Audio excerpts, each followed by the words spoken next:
Desde el corazón de Andalucía, desde Alcalá del Valle, equidistantes de sus mares, de sus joyas, felicitamos a quien de esta forma late.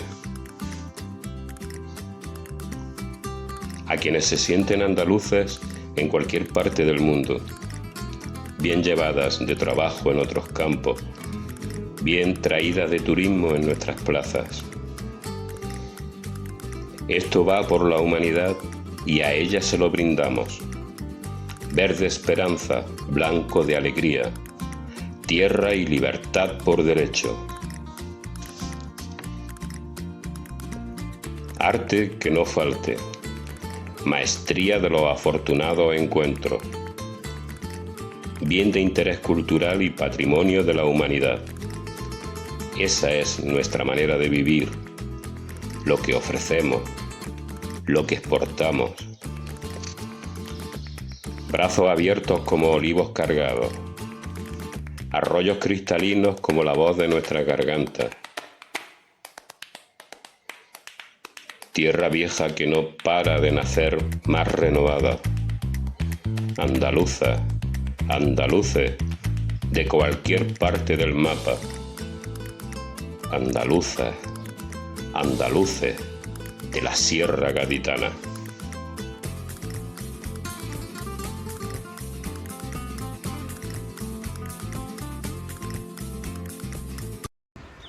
Con motivo del Día de Andalucía, desde el área de comunicación del Ayuntamiento de Alcalá del Valle, hemos preparado el vídeo que vais a disfrutar a continuación. Lo hemos hecho con mucho cariño y con el objetivo claro de homenajear a nuestra tierra, a Andalucía. Muchas gracias. Es un auténtico honor contar en este documental con la persona de Manuel Ruiz Romero. Más allá de su formación académica, lo traemos aquí sobre todo por su gran corazón andalucista, por su amor a su tierra, a la figura de Blas Infante. Es autor de innumerables artículos, de varios libros, y nosotros nos sentimos honrados porque esté aquí. Muy buenas, Manuel. Hola, buenas tardes. ¿Qué tal? Oye, pues que es un honor que estés con nosotros, que colabores en este pequeño documental que estamos haciendo desde el área de comunicación del Ayuntamiento, y que estamos muy contentos que estés con nosotros. Te lo digo de corazón. El honor es mío y yo también te lo digo de corazón, ¿eh? Bueno, Manuel, pues vamos a hablar un poquito sobre Andalucía, sobre el 28 de febrero, lo que supuso, lo que es, lo que se esperaba que fuera y a lo mejor no ha sido, sobre Don Dimas, sobre lo que quiera. Es decir, podemos hablar de aquello de lo que más cómodo te sientas. Muy bien, pues podemos empezar explicando un poco el significado del 28 de febrero, que yo creo que hay un discurso oficial que empobrece un poco el significado tan importante que tiene.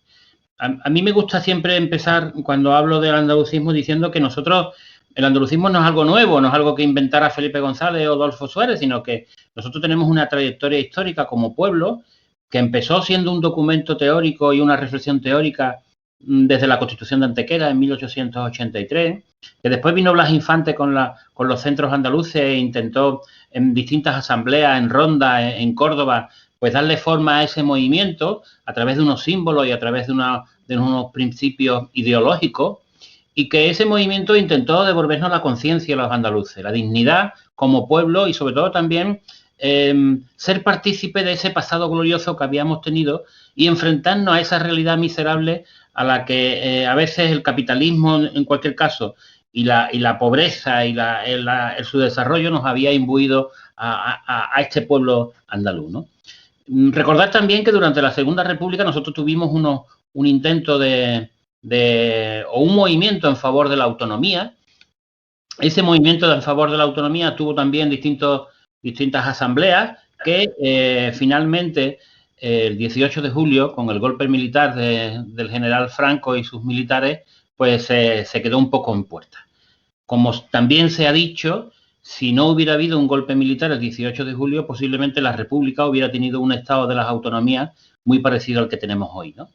El caso es que Andalucía se enfrenta a la transición, ya con la muerte de Franco. Durante los últimos años del franquismo también ya hay una reflexión de por qué Andalucía, siendo tan rica, tiene que tener a sus hijos en la emigración, porque eso éramos las provincias andaluzas, las de menor renta per cápita, las de menor capacidad de ahorro, la que teníamos los índices de su desarrollo más importantes de España, aún siendo una tierra eminentemente rica.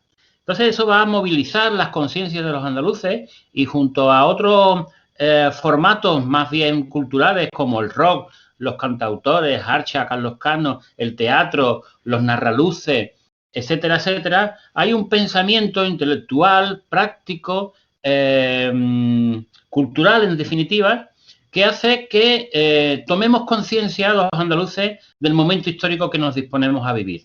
Y lo hacemos recordando ese pasado que acabo de nombrar, republicano y anteriormente, que había sido censurado por el franquismo durante tantos años. Y nos enfrentamos a una realidad en donde descubrimos un personaje que era Blas Infante, que no lo conocíamos, que teníamos una bandera, que teníamos unos hitos a lo largo de la Segunda República que estuvieron a punto de traernos la autonomía ya en los años 30 y a la vez enfrentarnos a una realidad eminentemente socioeconómica de pobreza, de marginación, de dependencia cultural, etcétera, etcétera. Y un poco esa eclosión es la que emerge el 4 de diciembre de 1977. No se trata de que el 4 de diciembre se nos apareciera a los andaluces Blas Infante la noche anterior y dijera, oye, que tenéis que salir a la calle. Es que realmente había una labor historiográfica, una labor cultural, una labor sensitiva, emocional, que nos hizo tomar conciencia de nuestra identidad diferencial, una identidad que, por cierto, había sido prostituida por el franquismo y que nosotros no estábamos dispuestos a dejar perder. Y a la par, pues éramos conscientes de que al menos 1 millón de andaluces que estaban en Cataluña como mínimo no tenían por qué estar fuera nuestros hijos, sino que aquí había suficiente riqueza para que trabajaran dentro. A partir de ese 4 de diciembre y a partir de la preautonomía andaluza, pues se inicia un proceso dentro del contexto del movimiento, digamos, constitucional o constituyente, de forma que la Constitución, una vez aprobada, pues establecía pues varios caminos para acceder a la autonomía. La Andalucía de entonces tiene el atrevimiento de elegir un camino, el artículo 151, que nos equiparaba a otras nacionalidades históricas, a Cataluña, País Vasco y Galicia. Unas nacionalidades que sí tuvieron la oportunidad durante la Segunda República, antes del golpe del 18 de julio, de poder plebiscitar y aprobar sus estatutos de autonomía. Como digo, Andalucía se quedó en puerta por el corte de raíz que significó aquel golpe militar y, por lo tanto, la Constitución nos enfrentó a una serie de exigencias que teníamos que superar para demostrar nuestra, digamos, sensibilidad autonomista. Entonces, hasta ahí todo correcto. El primer pueblo de Andalucía que abraza la fórmula del 151 va a ser Puerto Real, el 21 de abril de 1979. A partir de entonces, casi el 100% de los ayuntamientos andaluces, exactamente menos 9 u 8 de toda Andalucía, de los 700 y pico que teníamos, abrazan la autonomía por el 151. Y a partir de ahí la Constitución mandataba una segunda exigencia, que era realizar un referéndum para que, al margen ya de las instituciones locales, el pueblo votara si tenía capacidad o sensibilidad autonomista. Este es el sentido del 28 de febrero.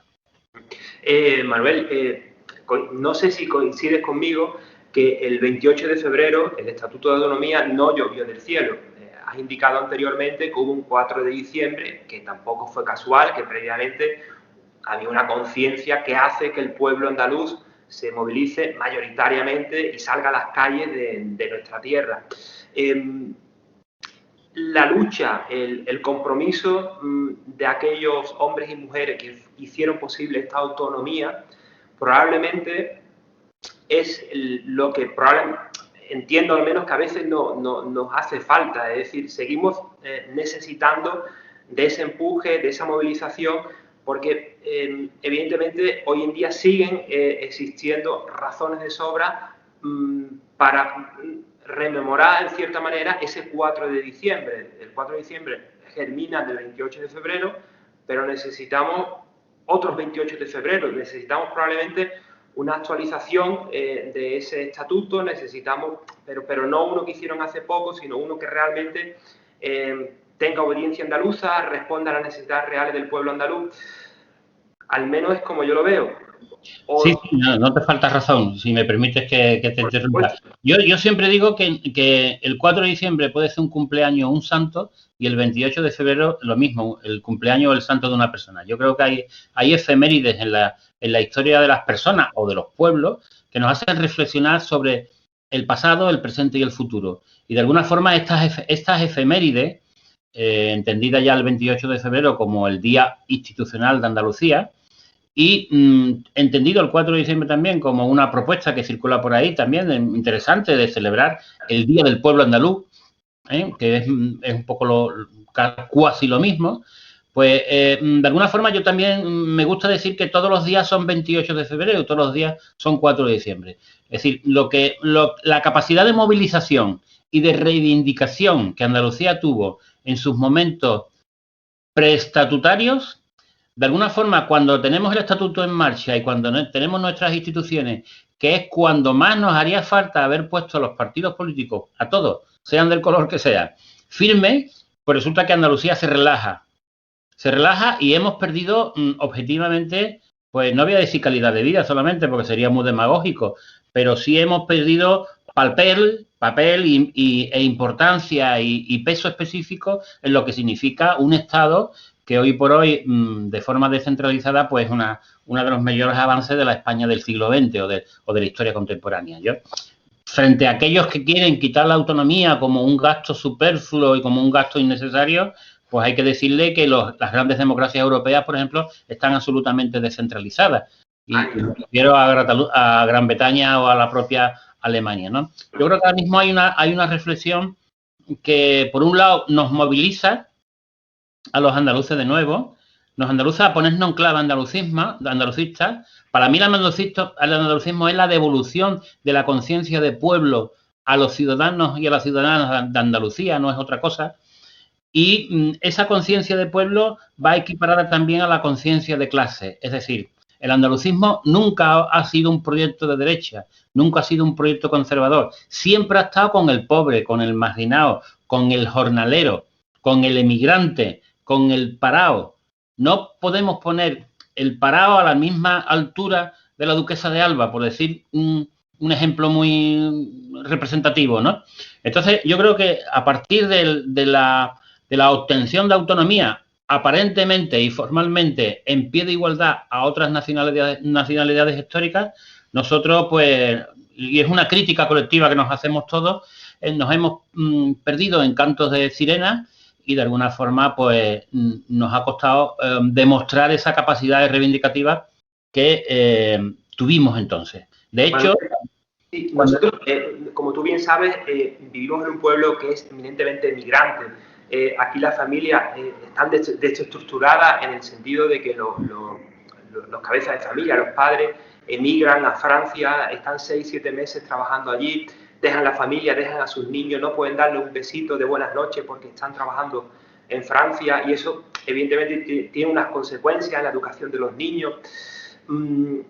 Y eso pasaba durante el franquismo, ha seguido pasando durante el Estatuto de Autonomía.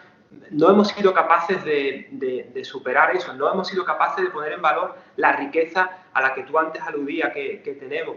Recuerdo una frase de Blas Infante que decía, corrígeme, andaluces no emigréis, luchad, ¿no?, por vuestras tierras y demás. No sé, ¿qué tienes que decir al respecto? No, efectivamente, has puesto un buen ejemplo sintomático. Si bien en los años 70 se iba gente a Alemania no cualificada, ahora también los jóvenes formados como nunca en las universidades están inmigrando. Y eso es una pena, no ya para el Estado español, sino también especialmente para la Andalucía. Seguimos repitiendo las mismas pautas y parece que en el contexto de la Unión Europea y también en el gobierno, en algunas posiciones del gobierno de España, nos han condenado a hacer un poco la discoteca de Europa, que era el vocablo y el concepto que se manejaba durante la transición. O sea, que aquí lo único que teníamos es toros, flamenco y playas, y a partir de ahí no podíamos tener otro tipo de industria, ¿no? Y el que nuestros hijos se sigan condenando a hacer miles y miles de kilómetros para buscarse durante unos meses al año el pan, pues es un buen ejemplo, como acabas de decir, que realmente esto no funciona, que aquí hay algo que está mal. Manuel, me preocupa muchísimo, sobre todo los niños y las niñas, los más jóvenes que nos están viendo en este momento, porque ellos constituyen el futuro, la esperanza de lo que tiene que ser Andalucía de aquí a poco tiempo. Me gustaría que le hablásemos de la figura de Blas Infante, de una persona que ve que están cazando un zorrito a Don Dimas y lo coge para que no lo maten, se lo lleva y lo cuida, ¿no? O que va a Casas Viejas y ve lo que sucede allí y coge un rosal y se lo lleva y planta ese rosal en su casa, ¿no? En Coria. ¿Quién era la figura de Blas Infante? Pero para que lo entiendan los niños, porque ellos son realmente los que constituyen la esperanza. Pues mira, a mí me gusta siempre decir que Blas Infante fue un hombre normal. Eso en primer lugar. A Blas Infante no hay que mitificarlo, ni hacerle un dios, ni ponerle muchas estatuas. A Blas Infante lo que hay que hacer es leerlo y divulgarlo. Blas Infante es una persona que a sus 22 años ya era notario. Podía tener la vida resuelta, pero se compromete tanto con los pobres, con los andaluces, devolviéndole la dignidad que hablábamos antes a los habitantes de ese trocito de España, de Europa y de la humanidad, que realmente llega hasta costarle la vida el 18 de julio de 1936, que como sabemos murió fusilado en las tapias de Sevilla el 11 de agosto. Blas Infante fue una persona que puso toda su vida, pero no sus ideas, sino su propia fortuna para llevar la conciencia de los andaluces. Blas Infante hacía libros que regalaba. Estaba dedicando su vida, su tiempo, el tiempo que le restaba a sus hijos y a su familia, a los demás. Y fíjate que era un desclasado, que como he dicho antes, él como notario podía tener la vida muy resuelta, como funcionario del Estado, pero sin embargo se dedicaba a ayudar a la gente. En aquel entonces los notarios podían ejercer como abogados y era abogado de los pobres, de la gente que se lo pedía porque no tenía medios económicos. Yo creo que eso marca un poco el perfil humano y profesional de la persona de la que estamos hablando. Por otro lado, Blas Infante a lo largo de su vida sufre muchos desprecios. Pero hay un dato importante que a mí me gusta también siempre recordar. El 5 de julio de 1936, cuando en Sevilla ya hay la última reunión proautonómica, estamos el 5 de julio, el 18 pasa lo que pasa, a Blas Infante se le reconoce como presidente de honor de esa futura junta regional que hubiera habido para promocionar el estatuto. Y se lo hace, ¿por qué? Porque se le reconoce públicamente las instituciones de la República o de la Andalucía republicana, le reconocen ese esfuerzo de vida que ha hecho en favor de eso que estaba a punto de cuajar. Precisamente por su lucha en favor de Andalucía, lo fusilaron. Precisamente, porque realmente él no militó en ningún partido político. Hubiera sido muy fácil que se hubiera ido con unas siglas con otras, pero él se mantuvo independiente. Cuando digo independiente no significa que vea a los toros desde la barrera, sino que realmente se mojó. Y se mojó hasta el punto, como digo, de costarle la vida. Así fue, y lo que supone eso, ¿no? Cuando hablamos que le costó la vida, ya no es la pérdida de su propia vida, ¿no? Sino que sus niños crecen sin su padre, la figura de un padre. Su mujer pues tiene que sobrevivir como humanamente puede. Y eso es lo que supone cuando alguien fallece, ¿no? Y alguien ya pierde la vida, ¿no? Y aunque fuera un ejemplo, pero la lectura, ¿no? Es el otro lado del que muchas veces no hablamos. Manuel, como estamos en una conversación entre amigos, a mí me gustaría que nos contases lo que tú quisieras, es decir, aquello que yo no te he preguntado. Has estado en montones de entrevistas, te hemos seguido por diferentes medios, te hemos leído, hemos aprendido de ti, y me gustaría que tuvieras la absoluta libertad del mundo para expresarte como te diera la gana a través de esta oportunidad que te brindamos, a la cual estamos eternamente y siempre agradecidos. Así que, Manuel, me gustaría... Pues mira, si queréis hablamos un poquito más del 28 de febrero. Perfecto. Porque yo creo que hay el equívoco generalizado de que el 28 de febrero se vota y que nos dieron autonomía. Eso no fue así. No se puede entender el 28 de febrero sin el 4 de diciembre. sin esas movilizaciones y esa conciencia que Andalucía está arrastrando, que se crispa porque tiene un gobierno de UCD en Madrid que le está haciendo el boicot para que no cometa ni Andalucía ni nadie más el atrevimiento de tener un procedimiento autonómico que la pueda igualar a las 3 comunidades históricas, Cataluña, País Vasco y Galicia. Y no se puede entender el 28 de febrero sin observar antes la ley de referéndum. Una ley de referéndum que exigía que Andalucía superara en cada una de las provincias un referéndum. Es decir, que el 51% de los ciudadanos del censo electoral de cada provincia votaran afirmativamente. No se trataba de un resultado global en toda Andalucía donde los sí ganaran a los no, sino que la mayoría del censo electoral, insisto, de todos los votantes, votaran afirmativamente. A pesar de todo el boicot que hubo de la campaña de Madrid, en el sentido de que hubo muy poca información, muy pocos recursos comparados con otras comunidades, etcétera, etcétera, la crispación del pueblo andaluz ante ese boicot abierto de la UCD de entonces, recordemos, los que somos más mayores, lo que hemos cumplido ya más de 40, pues recordemos aquella voz de Laurent Postigo diciendo, andaluz, este es nuestro referéndum, ¿no? Realmente hubo una polarización de las elecciones, de la elección, hasta el punto de que era una propuesta de abstención frente a una propuesta de participación. Y el referéndum se gana en toda Andalucía, menos en Almería. A pesar de que en Almería los votos positivos superan a los negativos, el censo electoral, un censo que estaba viciado por el franquismo, muy condicionado por ese millón de inmigrantes que teníamos en otras provincias, Almería era la provincia andaluza con más inmigración, con peor comunicaciones en todos los sentidos y donde UCD tenía mayoría, y la cuestión era muy fácil para ellos. Optando o boicoteando el referéndum en una sola provincia, condicionaban a las otras 7.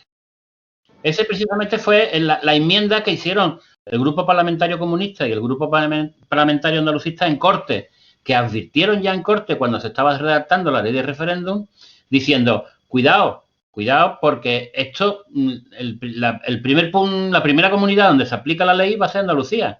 Y si una provincia falla, condiciona al resto. Lo lógico es que si una falla o dos, el resto sean autonomía y después de 5 o 6 años se repita el referéndum y se puedan incorporar. Bueno, pues este aviso que dieron tanto comunistas como andalucistas no fue atendido por el bipartidismo de entonces y realmente Andalucía se enfrentó a un referéndum bastante perverso. Prácticamente estaba en un referéndum convocado por el gobierno para que se perdiera. Entonces, a partir de ahí, lo que hubo fue una movilización, una crispación que obligó a los partidos parlamentarios andaluces a buscar una solución en Cortes. Y esa solución en Cortes vendrá por un acuerdo político que se firma el 23 de octubre del año 80, donde, reformando esa ley de referéndum que no se había querido reformar, se le da una solución un poco salomónica, a la medida que el derecho o la política, o el derecho está a favor o está a expensas de lo que piense la política, ¿no? Y en este caso, la autonomía andaluza se convirtió en tal problema de Estado que hubo que darle una solución, ¿no? Porque ya estaba en juego la propia democracia, el ruido de sable, el 23F que estaba ya sonando, que iba a venir, etcétera, etcétera. La crisis de UCD, la crisis de Adolfo Suárez, etcétera, etcétera. ¿Qué pasó? Lo que pasó con ese acuerdo político es sustituir ese referéndum que se había perdido en Almería por la solicitud de los parlamentarios de Almería. Es decir, de alguna forma, el famoso artículo 8.4 de la ley de referéndum, la realidad obligó a cambiarlo, aunque antes no se había querido. ¿Por qué? Porque realmente había que darle una solución de Estado a Andalucía. Eso ha hecho que mucha gente desprecie la solución andaluza como posiblemente inconstitucional, pero detrás del acuerdo político lo que había un acuerdo también para no recurrirlo al Tribunal Constitucional.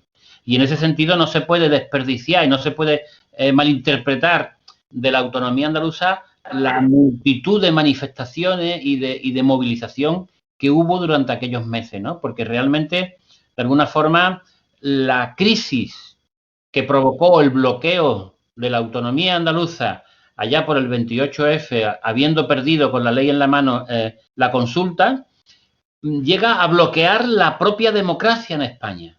Y llega un momento en que la cosa se pone tan crítica que hay que buscarle una solución como sea a los andaluces. Y Manuel, perdona, un poco, estamos hablando de Almería y se me viene a la cabeza el nombre de Javier Verdejo. Javier Verdejo. La gente más joven no sabe quién es Javier Verdejo. Javier Verdejo como Manuel José García Caparrós, no José Manuel, que eso es otro de los grandes tópicos que circulan, fueron personas que tuvieron el atrevimiento en aquellos años difíciles de los inicios de la democracia, en el caso de Javier Ruiz Verdejo, de hacer una pintada, que creo que era Pan, Trabajo y Libertad, si no me acuerdo mal.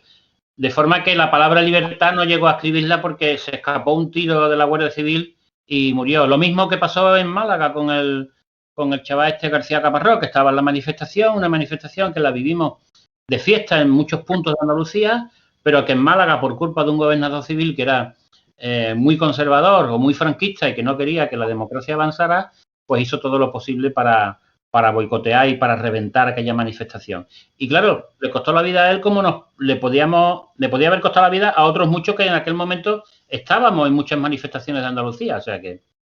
Pero que es importante saberlo también, ¿no? Que muy importante que nuestra historia no nos la reescriban, que sepamos perfectamente lo que sucedió en todo momento. Y me preocupa profundamente la gente joven, las nuevas generaciones que vienen surgiendo y que esta historia se les cuenta de una forma que no... simplona. Claro, simplona o que incluso ni siquiera se le cuenta, ¿no? Es decir, Javier Verdejo, los mayores, los más de 40 o incluso, si me apuran, más de 50, pueden saber perfectamente quiénes son estos personajes, pero la mayoría de la gente, lamentablemente, no. Manuel, casi para ir terminando, porque yo me quedaría contigo... No, permíteme que te acote una cuestión. Cuando hablamos de memoria histórica, no solamente hablamos de una represión franquista, de personas que están desaparecidas. España es el segundo país del mundo con más fosas comunes y más desaparecidos. Hablamos también, al hablar de memoria histórica en Andalucía, de haber cortado de raíz un proceso donde Andalucía iba al autogobierno. Si nuestro gran objetivo político de la República, al margen de la reforma agraria, el objetivo político de la autonomía se lo cargó también el golpe militar del 18 de julio. De la misma forma que el 28 de febrero no fue una simple votación, sino que había después, detrás de todo eso, había movilizaciones y había también una lucha antifranquista que, como hemos dicho, le costó la vida a más de uno. Si la democracia no se ha hecho por un pacto entre dos señores en una mesa camilla, sino que realmente aquí ha habido mucha sangre, mucho dolor, muchas lágrimas, mucha cárcel, mucha tortura, mucho exilio, y eso no podemos olvidarlo, porque eso es lo que le da calidad a esta democracia. Así es, Manuel. Ya para ir terminando, con una Andalucía donde nuestros jóvenes siguen emigrando, con una Andalucía donde la mayoría de nuestra tierra sigue en manos de una minoría terrateniente, en una Andalucía donde el paro, especialmente entre los jóvenes, sigue siendo mayoritario y alcanzando tasas que son insoportables, seguimos necesitando hoy más que nunca más andalucismo, más Andalucía y mayores alternativas, ¿verdad, Manuel?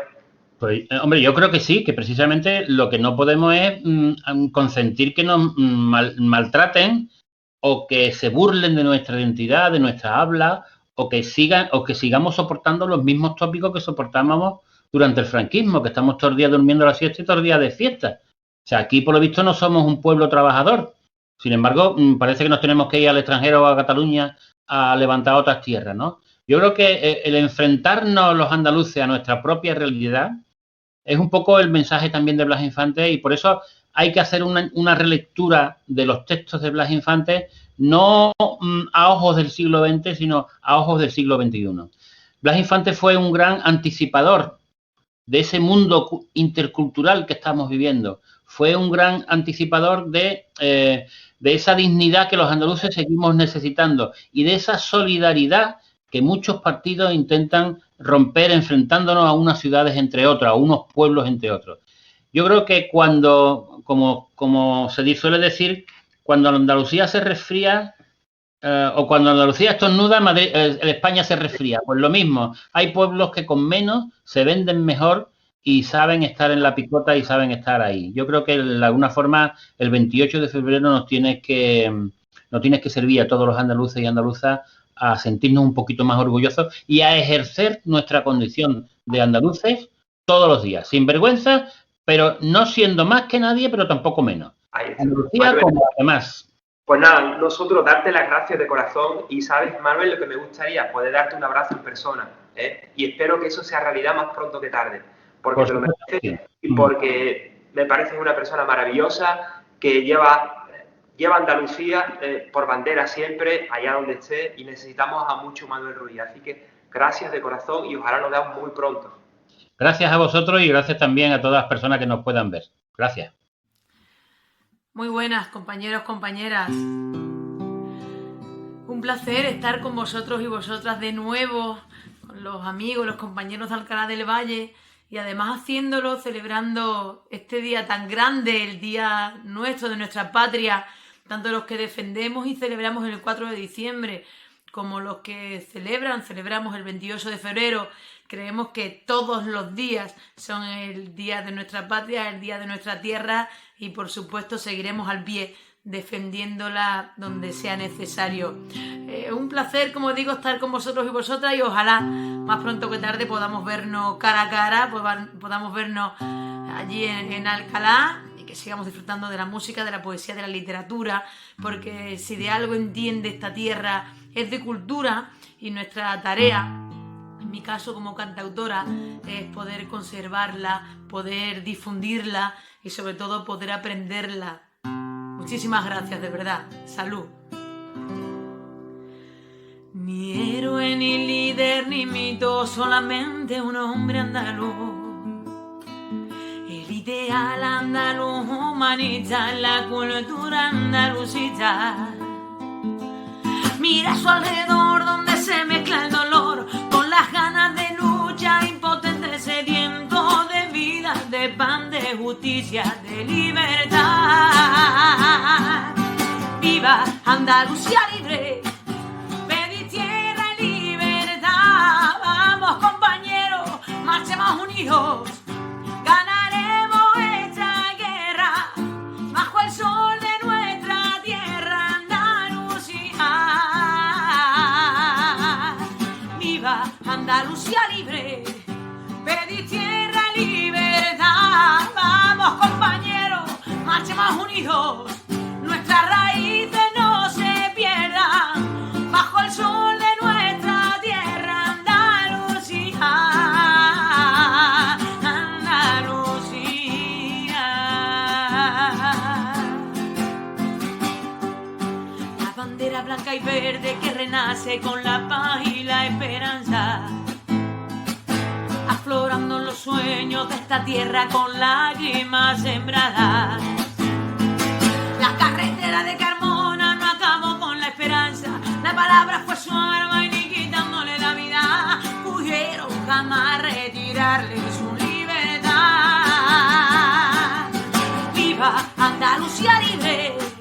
¡Pedid tierra y libertad! ¡Vamos, compañeros! ¡Marchemos unidos! ¡Ganaremos esta guerra bajo el sol de nuestra tierra, Andalucía! ¡Y viva Andalucía libre! ¡Pedid tierra y libertad! ¡Vamos, compañeros! ¡Marchemos unidos! Nuestras raíces no se pierdan bajo el sol de nuestra tierra, Andalucía.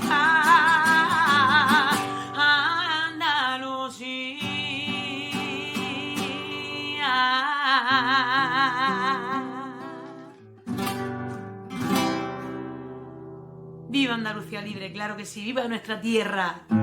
Si de algo puede presumir nuestra tierra, es de tener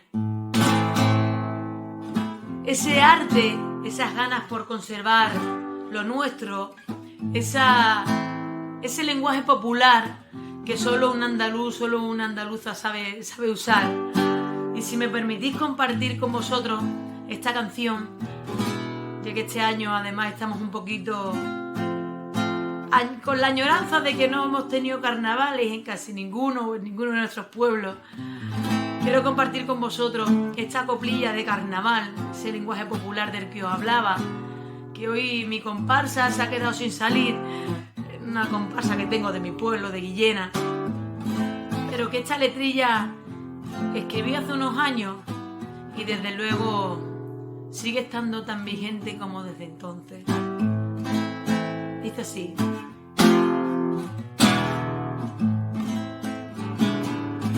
¿Dónde vas con esa bandera?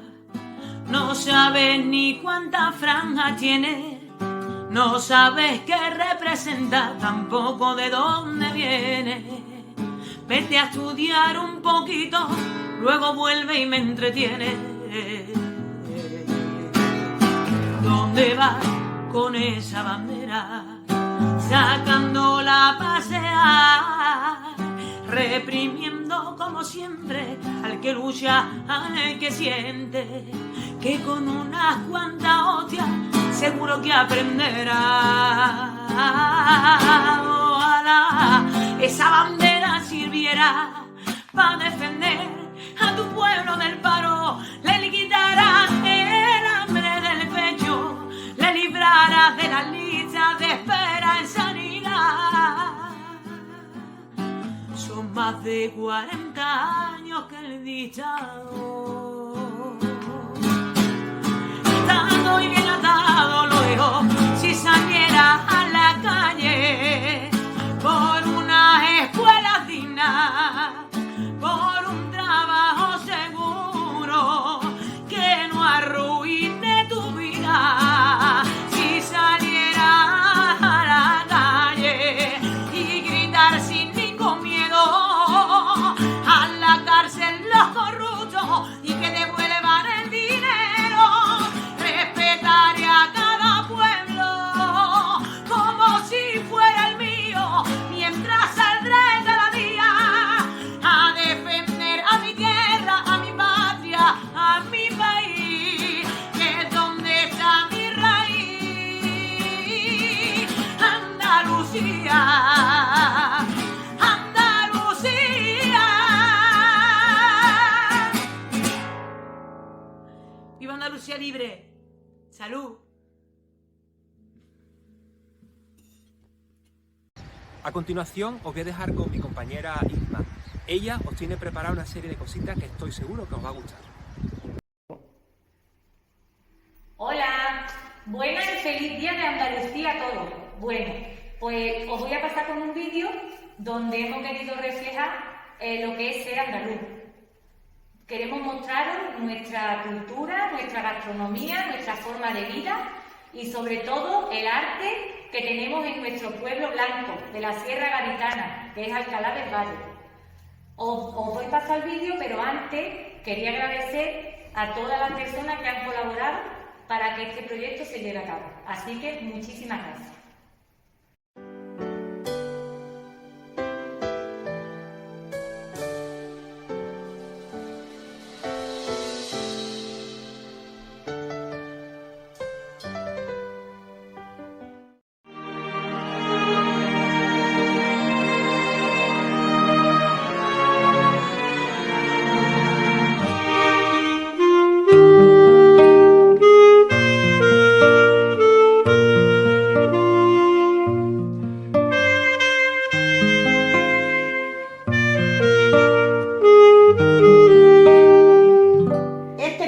Está escrito por José Ayala Corsero.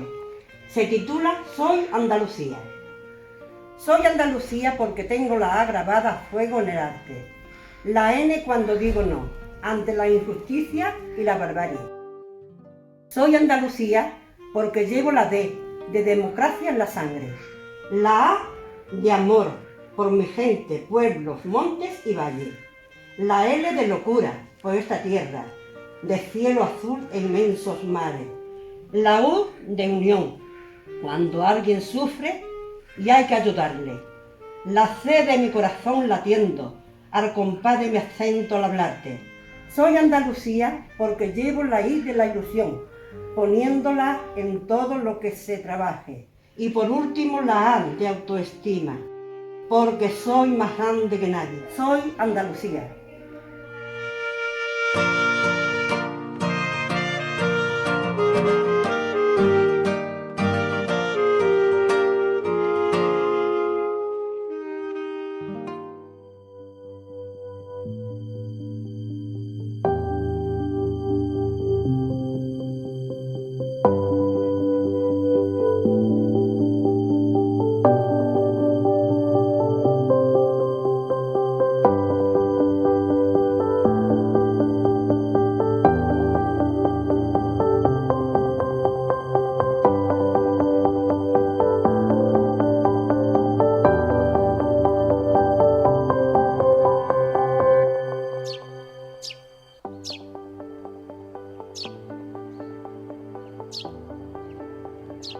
Nos envidia por nuestra gastronomía, porque está considerada como la dieta más saludable, la dieta mediterránea.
Disfrutamos de nuestras plazas. La morena, ella de brisa y de sol, cruzando la mar serena, con ella te digo adiós, adiós mi España preciosa. El calor de su gente, la simpatía y el agrado hace que el que nos visita se sienta como en casa.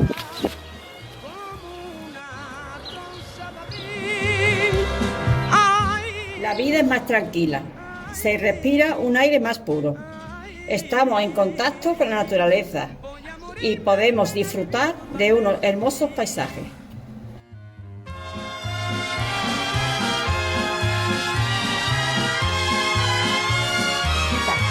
Buenas tardes. Buenas tardes. ¿Cómo estás? Bien, estoy regular, pero vaya, hoy estoy mejor. Está estupenda. Ayer estuve más marra. Vaya. Entonces te hemos cogido un día bueno. ¿Eso? ¿Qué has cogido del campo? Del campo he cogido garbanzo. He cogido visuela. He cogido, yo qué sé. Algodones. ¿Eh? Algodones. Algodones, manzas, pues también tengo las manzas. ¿Dónde has cogido algodones? Así en Jerez. ¿Mucho tiempo? Los meses, donde tiraba.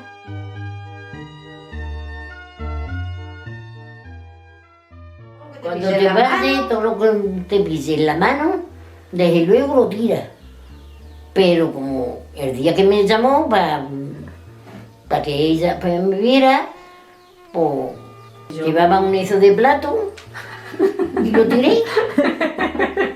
Dice, ¿qué has hecho? Nada, yo no he hecho nada. Ay, la vajilla. Yo he dicho que usted me ordenó de que me quitara ¿Cuando me llamara? Me llamara, que tirara todo lo que tuviera.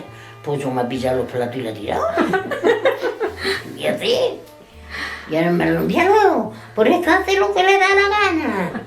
Digo, no, lo que le gana, no, lo que es. ¿Tú siempre has estado en la moda? Yo sí. Porque a mí me vestían de Ancamo Niño, la Isabela.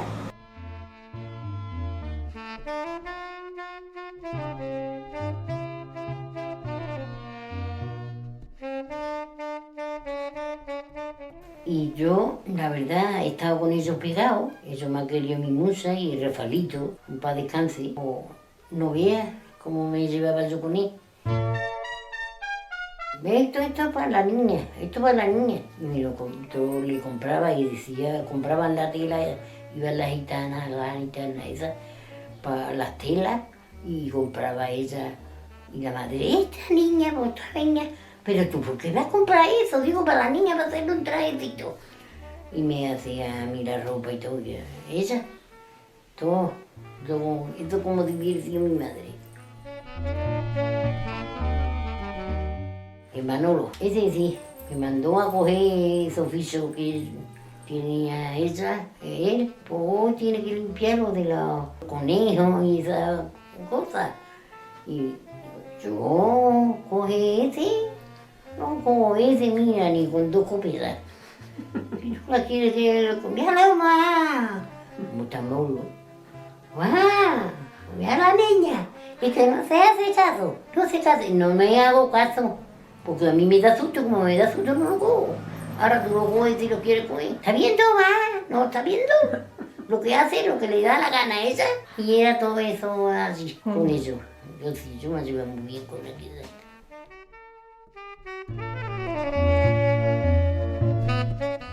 Hasta me dormía hartado todos los días de reír. No estaba trabajando en el campo. Yo estaba trabajando hasta en Carmona, hasta en aquello que no había ni sombra, en los llanos de Azuazó. Yo tapaba la cara con el sombrero para que no me diera el sol la cara. Y tiraba en el suelo a acostar.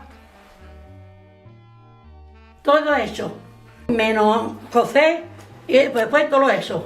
Limpiar retretes, cegar arvejas, coger garbanzos, coger aceituna, montar el horto en olivo, de todo eso. He cegado lino, vamos cocido el lino, después de cocerlo, pues lo vamos pasado por la máquina y después que lo hemos pasado por la máquina, pues lo hemos pasado por un rulo para salir ya como si tú cogieras una pita y saliera la seda así, pues igual sacábamos nosotros el lino. Y ya lo metíamos en una caja y ellos se lo llevaban para hacer la ropa.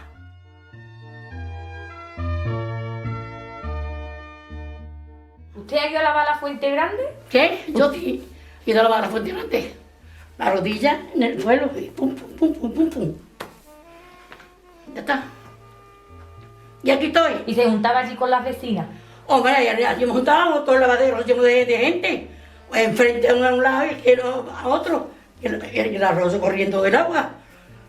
Tú estabas aquí y yo estaba allí. Tú me vivías a mí y yo te vi a ti.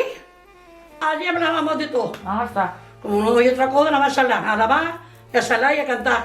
Ah, qué bien. Y yo me iba a cantar. ¡Viva España! Todo me iba a cantar. Anda. Y digo, oye, contestaste a la María hoy. Digo, gracias a Dios, sí.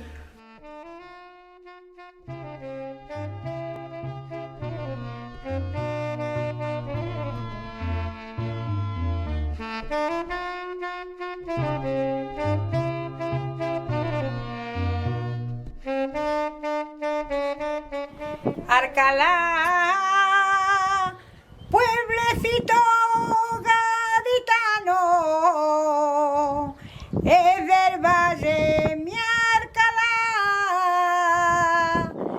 de la sierra pueblo blanco,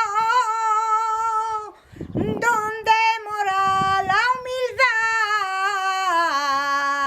humildad de un corazón solidario.